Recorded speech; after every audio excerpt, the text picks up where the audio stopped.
I'm going to teach today. I've stolen from another teacher or another class and combined it into how I fight. So I would like to start with something I learned from the mid-realm, from some of their higher level fighters, Granos, Ronbalder, etc. They use a theory called the cone theory, or your cone of offense. And if I'm, whatever stance I'm in, if you can imagine a cone coming off my feet, in this cone is my maximum offense. My hips can do a full rotation, my arm can fire through without losing very much distance. This is the highest potential I have in fighting. And yes, I can throw a shot out here with just my arm, and sometimes it's callable. Some people can make it callable depending on their size or strength, but it's a lower percentile than hitting inside this cone. Regardless of what foot's forward, this is my damage area. And so in a fight, my entire goal is to keep them in this cone the entire time I'm fighting. Can we get a couple more swords and another person?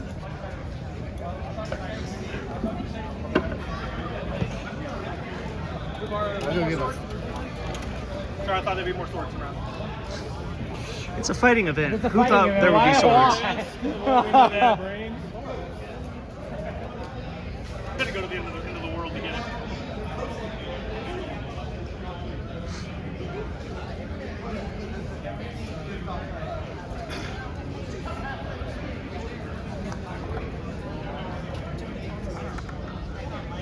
So if we can imagine a cone coming off whatever stance you would like. Right, whatever stance you fight in, go ahead and put it there for now.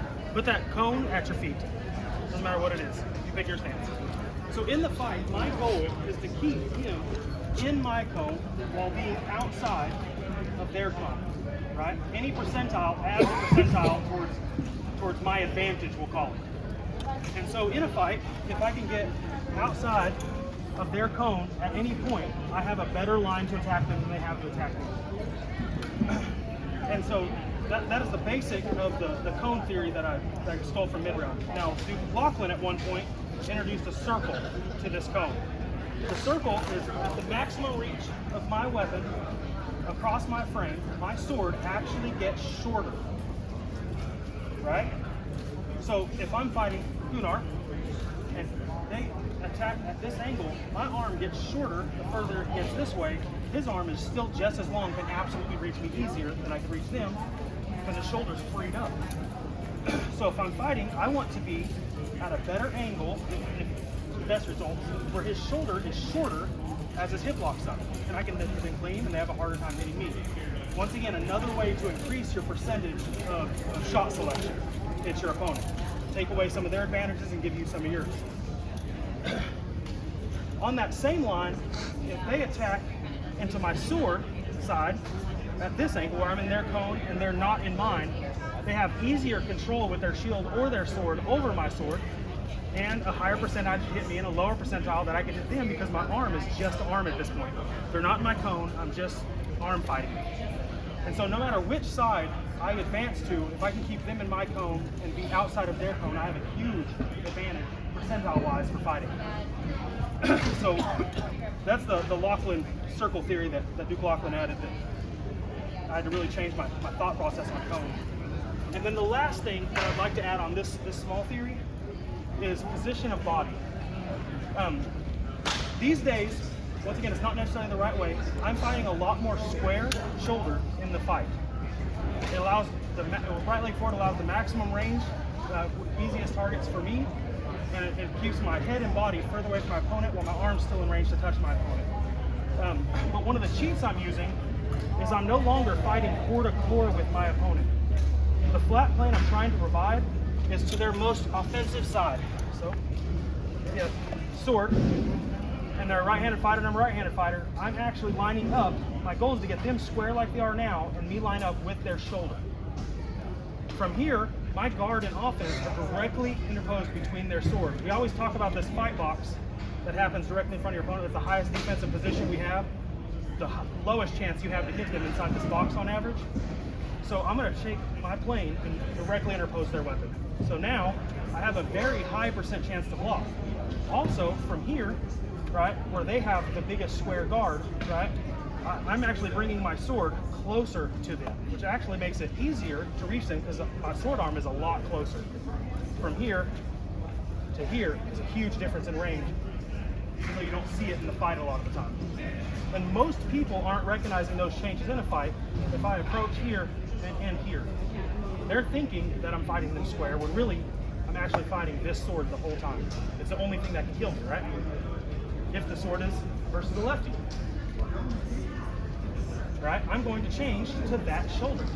It brings my guard to the place they're going to hit me the most, right, on this side of my body, and my sword is able to sword block that side of the body much, much easier.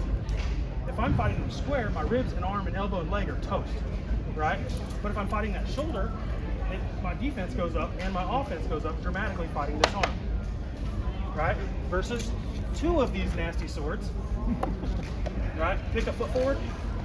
It doesn't matter. Whichever foot they fight forward, I'm going to fight out of range, out of measure, or edge of measure, versus that sword, and fight in measure and squared against that sword. I do not want to fight both swords, okay? If it's a Madu, right, if that leg's forward, I fight the Madu's shoulder out of range of the sword to try to get them single sword, lower their percentage to hit me. If this foot ever switches forward in the fight, I switch what shoulder I'm fighting, because I hate fighting both swords. So that's my general, what I'm targeting, where I'm pointing, where I'm fighting as a whole. I use those three theories to fight. Now, I don't know if he teaches it this way, but when I watch people like Duke Shawn and Duke Uther fight, they fight the weakest target. They fight the sword of the target, right?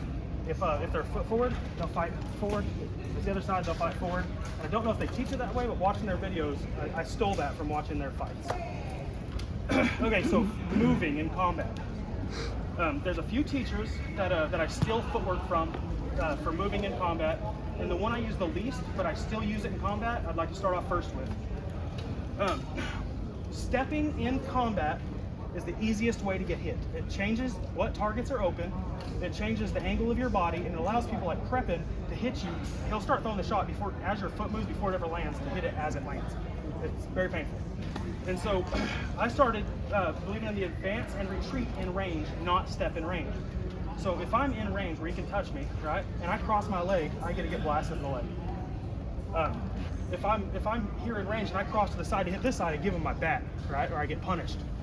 If I step way out over here, he gets to get my other back, right, so I can get punished. Stepping in range generates too many opportunities for my opponent. So we believe in advance or retreat. Doesn't matter which leg's forward. I'm always going to push off the back leg to get in range of my opponent. Now, with Duke McLaughlin, the first footwork we'll over, he likes to generate a shot before he steps. So his hip and leg will come forward, just like he's throwing a shot, and then he pushes off, steps, and recovers. Throw a shot, or throw a shot, step, and recover. That hip action allows him to throw a shot while moving, which is kind of unique to the high-style fighters. Instead of walking in or pushing off and landing and then throwing, so both feet are planted, you have the earth, he's throwing a shot while he closes. Super cool. When he leaves combat, he throws a shot and then pushes off the back leg, skips, and recovers back in the stance. So being able to throw, boom, and recover, he's still in the same guard he was when he started. If you're fighting a high-style fight and your primary goal is defense, really look up Lachlan's footwork classes. Being able to throw a shot in transition, or throw a shot in transition, throw a shot in transition is pretty important for his style of fighting. The hip, forward, right, and then the push. So that's Lachlan's theory on fighting, footwork. He has a really good class to look up. But for our purposes, he's advancing and retreating, not stepping. Huge difference. For mine, or what I stole from Ron Balder of Ranos, is getting in a stance that's roughly heel to toe in distance, and then bending your knees fully and keeping them in your cone. From here, I'm going to do the same thing. I can advance and I can retreat, right? The main thing is, my goal is to keep my center of mass pointed at my target, the shoulder bone, for instance, the whole time. So if I step, I'm still facing the same target, right? If I step, still facing the same target. If I step and I'm not facing the same target, I get hit, right? It's creating an opportunity. But I can circle people, always remaining in a stance, into where I can throw 90% of my shots. So getting outside the cone is as easy as occupying and stepping. Now I have a huge cone advantage on my opponent, where I'm barely in his cone, and I'm way out of his cone. His short shoulder than it was. Multiple advantages. Or the other side, I get this whole angle. That's mine. So what I like about this is your opponent has options now. The worst option, which is the most obvious option, is they don't move their feet and they turn their body to face me. Which gives me targets and targets and targets. Or they don't move their feet, they turn their body to face me, which gives me targets and targets and targets. If they're A-frame, this whole section's open. And you see like Duke Dietrich of Atlanta throws a lot of inside body shots. I love that. So good, right? Or over the arm, right? Or over the shoulder, because they turn to match me, binding up their hips, not moving their feet. So footwork for defense, every time I throw, my opponent should, in theory, move their feet to get back in stance, or move their feet to get back in stance. If the feet are locked in place, I win that engagement every time. It's not worth it. So I'm also, the circle theory, I want a very specific range to kill my opponent, where I have the most advantage, they have the least. That range should not change as I'm circling my opponent. When I step, I'm going to step on this same line, this same circle, all the way around, and keep facing my opponent. That way they stay in the sweet spot of my sword depth is the goal. If I'm closing too far in, a lot of times they'll bind up. If I'm stepping out, I'm throwing away my own shots and accomplishing nothing on the step. So I want to keep my body towards them while on that perfect circle. If you're leaving range, it should be for a reason. If you're closing, it should be for a reason. You should never not be in control of that range the whole time. So speaking of range, we'll move on to edge of measure. Edge of measure is the longest weapon in the combat, that how far they can reach with one motion and kill their opponent. So right now, go ahead and swing one motion. Boop, right? So let's say he thinks this is his edge of measure. Okay, now turn your hip forward and bend your knee when you do it. Now a little further, right? Now step with one foot as you throw at the same time. Boom, right? Step with the back foot as you throw at the same time. Right, so it can be a lot longer than people think. Range is the longest range in one motion. So as fast as I can flat snap, how far can I step to my opponent? That's the measure we're worried about. So we're gonna start at that measure. The second I get inside that measure, I am in a fight, right? That's when my footwork starts, my weapon control starts, everything starts. If I step into range and pause and my opponent doesn't, they have advantage. They have the initiative or percentile. It's their fight. If I step in to range, I should be doing something. I should be controlling their weapon. I should be pausing them. I should be like throwing a shot that they have to do something to live. But if anything, if I step in and stop and they start, now I'm defending. So I want to engage on my terms, on my time, and initiate first. Whether it's a pause their weapon, whether it's getting a better angle, whether it's manipulating their shield. I want to start the initiative. The second I pass that range, I'm in initiative. I'm doing something to mess with my opponent. Definitely not just letting them swing undefeated. And you'll see it if y'all do pickups today. Half the times y'all engage each other, or people engage each other, they stop in range, look, and then throw shots. Right? A deadly opponent will have already done something to mess with you, kill you, pause your weapon, grab your shield, something. So edge of measure, if it's a glaive, might be a little far. Right? My edge of measure on average is about here, right? From here I can hit him in one motion with a thrust at least, or a flat snap, right? Anything time he doesn't move or pauses in this range, I will take initiative. I'll pause their face and then hit them somewhere else or whatever. And so the second you get in this range with someone who has fast footwork, you should be active, doing something, stepping, moving, changing your guard position, anything that I'm not set up to kill you. Is it your edge of measure? Furthest weapon the on furthest the field. weapon. Because short arms, short arms. Yeah. Because if he has a maypole, right, great sword, and I get to right here and stop, he's already swung a knife or my sword or whatever to pause with. It's already happened. Like the difference between my range and Jason's range. It's huge. Yeah. So now I have to speak of creating range faster. So you'll see a lot of people advance into range and retreat into range, and that's about the fastest they close range, right? So we teach a pulse for getting into range, and it's off the same footwork. The further I can pulse and faster I can pulse forward in range and get a stance again, right, the better. And it gets real surprising to some opponents that from right here, you can easily close into sword range, like in one motion. But people are practicing entering the sword range at a pace, And in my opinion, closing slowly allows your opponent way too much time to step, control your sword, grab your shield, whatever they want. So I recommend out of combat, messing with them. You can stand however you want, dance however you want, whatever. And the second I enter range, if I want to close, I close. Something faster than walking or stepping or a slow advance. And I do that to catch them on the surprise, catch them as they're taking a breath, catch them as their sword's dropping, or like I'll step out, you'll see them rest their weapon, I'll close. It's to gain that instant initiative. And you'll see it with Duke's Finn. He'll step, and then push. That push is a lot faster and a lot further than most people anticipate, which allows them that deep wrap. Or McLaughlin, as much as I hate it, he fights right foot back. And he'll still completely advance to a thrust in range to get that quick slaughter kill or thrust shot. So being able to pulse in is super important.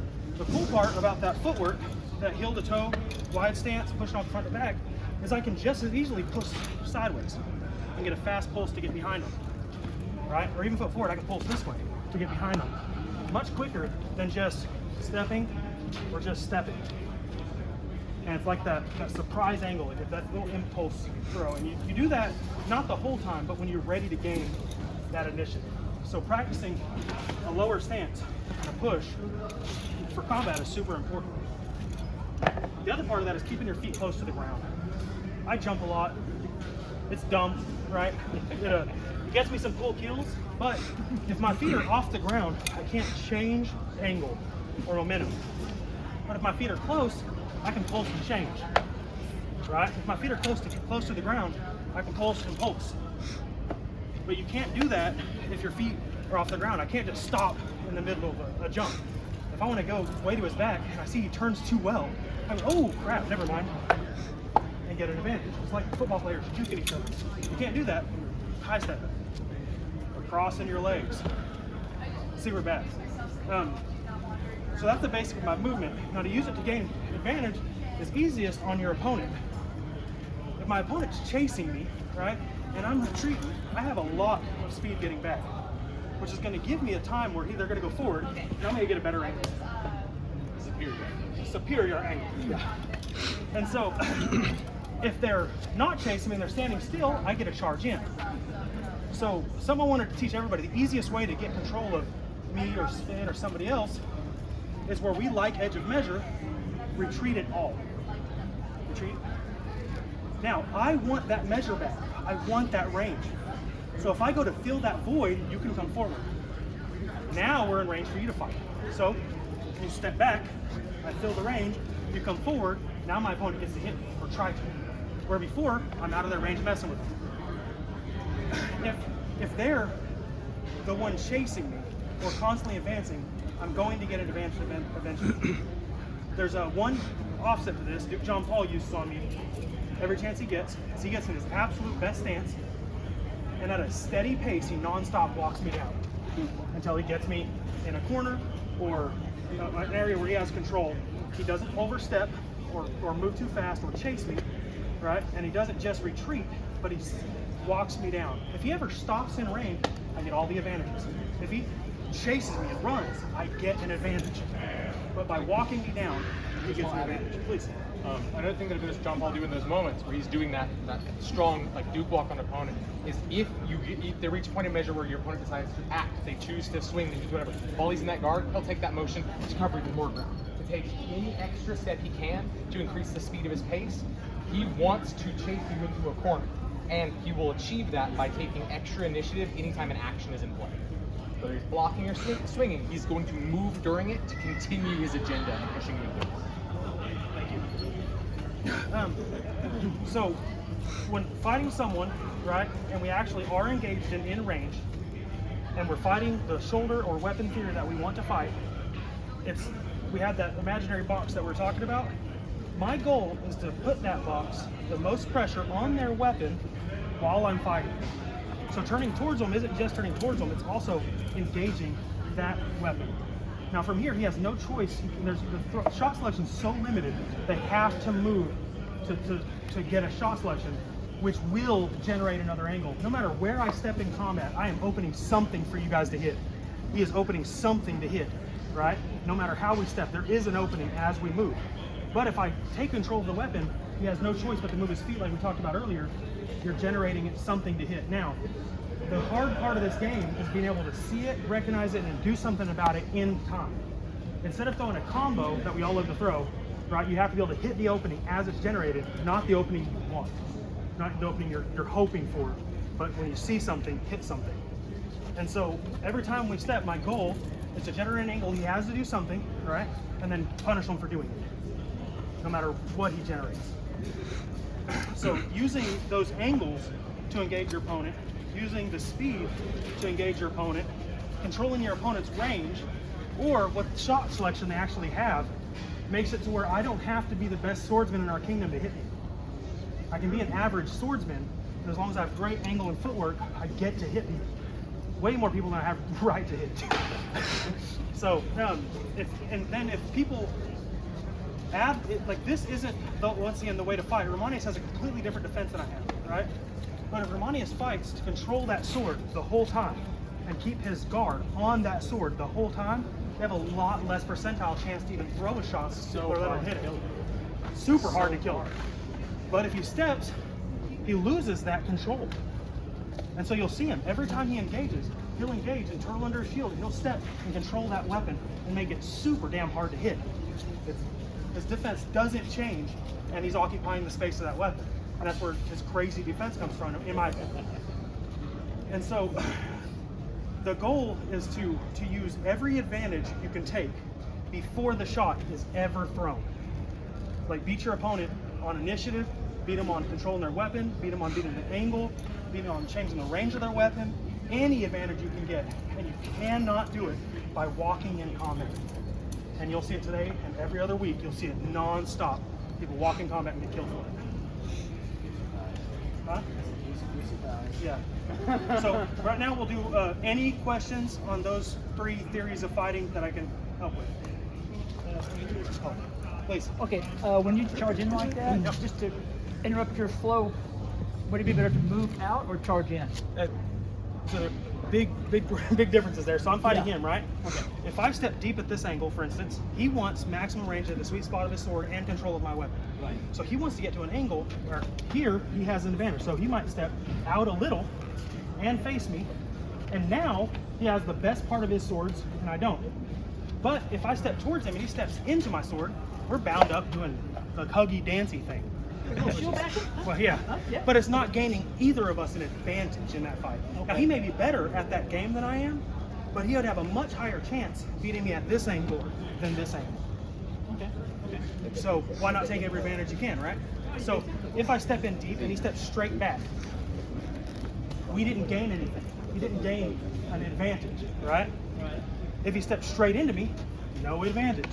But anytime he steps out and gains just enough distance for their sword, right? He has me at a worse angle. He has advantage on that fight. The goal is just any percentile advantage is good. Okay.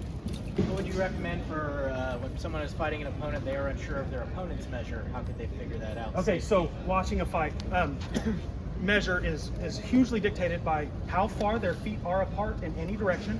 So if they're wide apart, this opponent can go side to side very quickly, right? Their forward to back is going to be slowed because they have to get into a position to push off to go back, right? Or to step, they're doing half steps or half measures before they move. So this is a great side to side motion.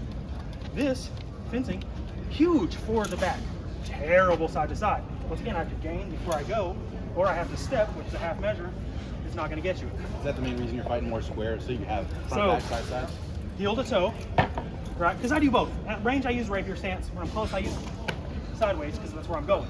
But the heel to toe, I have a forward foot, which means I can easily go forward or backwards. Because my feet aren't side by side, I can easily just push off one to go the other to gain measure, right? So like having the heel to toe gives me a better full range of motion. It's not as fast in the extremes, but it is a better general. So this is what I call B range stance, heel to toe, right? Using the sweet spot of my sword, I can move forward, back, side to side just as good. If I'm edge of measure, I'm in a rapier, what I call a rapier stance, fencing stance, where I can push forward and backwards very fast, because my side to side doesn't need to be super fast because they're way over there. If I'm very close, my feet are much more square. I want to control this angle and side to side to get out of depth faster than that. How are you changing your hip movements when you're so squared up? Oh, just 1 second. Yep. So we asked for range on that. The question was generating range. The How do you question judge their was, measure? how do you judge your opponent? So with those three things, what I do is I will look at his stance. Right now, he's a little better side to side than he is forward to back. His left leg's forward, so his left arm's going to have an easier chance getting further range. And then depending on the weapon length, say a medium sword, 36 to 38 inch sword, right? I can judge his as a measure is about right here with the push. Sweet spot of the sword gets pretty direct. Anything further than that is our actual edge of measure. He can't touch me without stepping. From right here, he has to step to hit me, some step or another, right? So this is going to be my edge of measure for a sword. Now, tall person glaive, or short person glaive, doesn't matter. He has measure. So go stab. Boop. So take a step and stab. Boop. I want to be here starting. If I'm closer than this from his original position, right, he gets a free shot. So I can dance out here and mess around out here, and then the second he steps forward, I want to close to a medium range, so now I'm in range to fight. That measure has to be close based on the weapon and feet you're fighting. If he has right foot back, right, edge of measure with that weapon, right, it's going to be a little shorter than left foot forward, because if his or right foot forward, he can push off the back foot and get a further range now than he had originally. So I need to watch that to get it just a hair back or another foot back, because damn it, that foot's forward, he can push and stab you. Boop. So, can I see it? So, I'm fighting right foot back. Like he's saying, this is his long stab, right? Right foot forward, I can push off the leg and touch. I have to worry about that extra measure in a fight. Or like Wilhelm von Bellatrix in the last, I don't know, 30 tournaments he entered, stabs half the people standing still because they think they're out of range, and they're just not. So it's based on the longest weapon, 6.5 foot weapon, add 6.5 foot into your equation. Right foot forward, add a foot into your equation. And then fight outside of that range. The second I enter that range, I have to be doing something, or my opponent will get an advantage. Make sense? Any other questions? Where are your eyes when you're making these decisions? I What are you fight looking people's feet, right? Their head can't kill me. So I fight their feet because my peripheral sees his shoulders. If I'm fighting center of chest and we get engaged, his feet disappear for a second.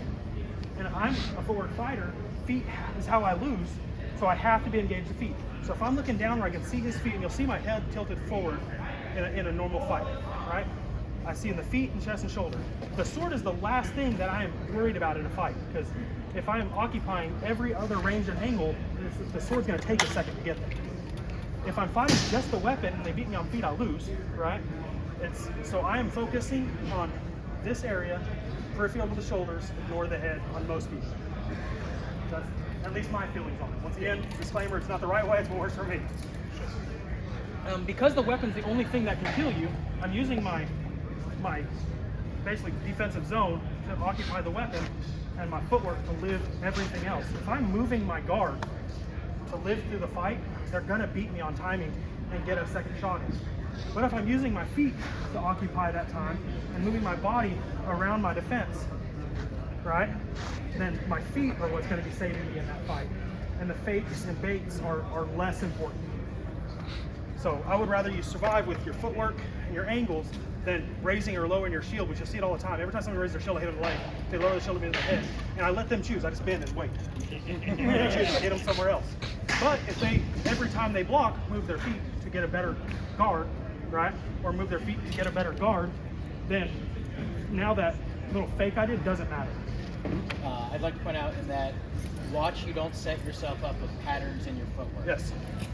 So once again, I'm not, and I do it to get away with cheesy fights, but I'm not doing a set footwork or a set combo or a set thing. I'm watching their feet. If they're in stance, from right here, I know that I'm in their cone, right? Take any step forward. Right now, I don't want to be, if I step here, I don't get out of his cone now, all right? Because that step. But as that steps forward, if I step to here, I get an advantage. But if I was set to just circle to the right-hand side of their shield like you see absolutely all the time, right, I'm not gaining anything from it. So instead, watch your opponent's feet, watch where they're stepping, watch where they're moving, and try to get the advantage. The first time he crosses his feet in a fight ever, go ahead and step the other foot forward. Right here, I will close to get that advantage. If I don't, I'm in trouble, right? Because he's going to hit me in the back or whatever. If I turn to match him, I'm opening something else on this side, like forward especially, right? If he steps forward with that foot, right, and I don't take that advantage, I step to here, for instance, he gets both sides. He gets back and front. But if I step outside that sword, I'm limiting both of his hands. So we're really trying to watch your opponent's footwork and fight based on what they're doing, not coming up with some preconceived stepping combo I want to do, which I use because it's cheesy, but in reality, a good fighter will punish me for using combos or preconceived steps or whatever. Like the little thrust flat snap to the outside I do, right? Really, you just step here and hit me a lot. Like, I mean, so that's the general of that range conversation. Controlling their range and watching their feet is my biggest math equation I'm doing while I'm fighting, is mathing out what range they are based on where their feet are in that combat. Any other questions? Can you show me how to get your leg Yeah, yes. Anytime your opponent moves in forward momentum, which hopefully you're drawing them to, not just running away. When I step into forward momentum, your goal is just step outside my cone.